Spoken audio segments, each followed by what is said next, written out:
ദൂഷണം പറയലും മാത്രമല്ല അത് കേൾക്കുന്നതും പ്രവാചകൻ സ്വല്ലല്ലാഹു അലൈഹി വസല്ലമ നിഷിദ്ധമാക്കിയിട്ടുണ്ട്.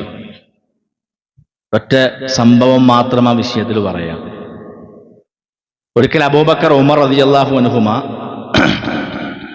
പ്രവാചകന്റെ കൂടെ ഒരു യാത്ര പോവാണ്.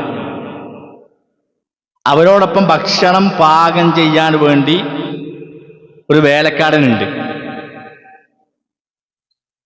ഒരു ദിവസം അബൂബക്കർ ഉമർ റളിയല്ലാഹു അൻഹുമ അവർ ഉറങ്ങി എണീറ്റപ്പോ ഈ വേലക്കാരന് ഭക്ഷണം പാകം ചെയ്യുന്ന അയാൾ എണീറ്റിട്ടില്ല.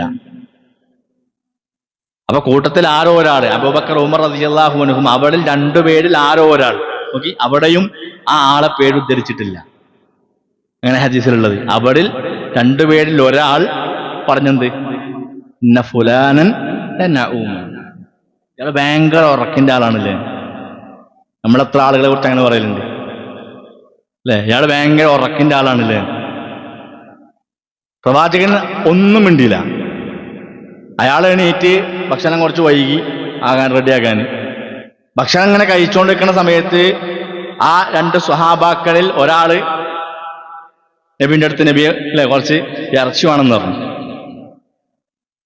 കുറച്ച് മാംസം വേണമെന്ന് പറഞ്ഞു. അപ്പൊ പ്രവാചകൻ ചോദിക്കാണ്ട് ഈ നേരത്തെ മാംസം തിന്നാളെ ഇറച്ചി തിന്നിക്കണല്ലോ പറഞ്ഞു.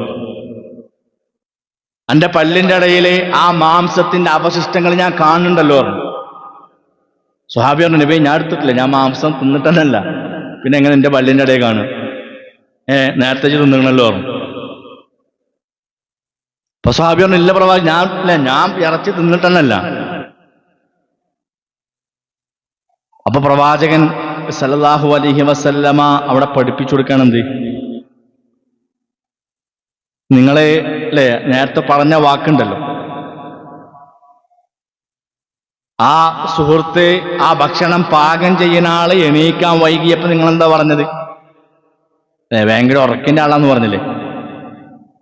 ആ പടദൂഷണത്തിന്റെ മാംസകഷ്ണം ഞാൻ നിങ്ങളെ പല്ലിൽ കാണുകയാണെന്നാണ് എൻ്റെ അർത്ഥം.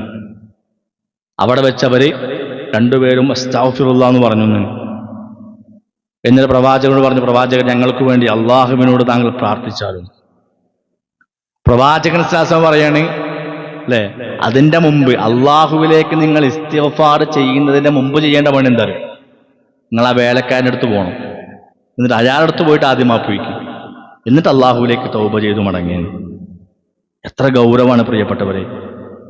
ഇമാം ഗസ്സാലി റഹ്മത്തുള്ളാഹി അലൈഹി ഈ സംഭവത്തെ വിശദീകരിച്ചുകൊണ്ട് പറയാണെന്ത് അല്ലെ, ഉൻദുർ കൈഫ ജമഅഹുമ